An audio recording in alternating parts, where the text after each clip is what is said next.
gagawa tayo ng ginataang bilo-bilo. And our main ingredients is of course our coconut milk and our sago pearl, then sugar according to your taste, then cream corn, vanilla, sweet potato, obi, bisol, gabi, banana, ripe banana, and ating jackfruit with this glutinous flour na binobobo ko na lang siya.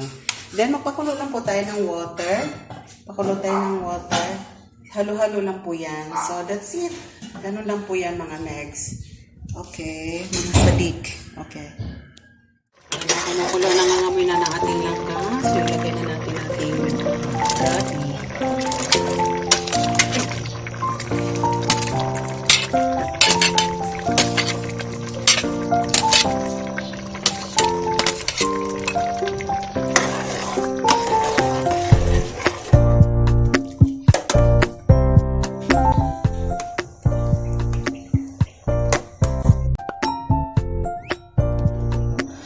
Ayan na Megz, hinahalo na po natin.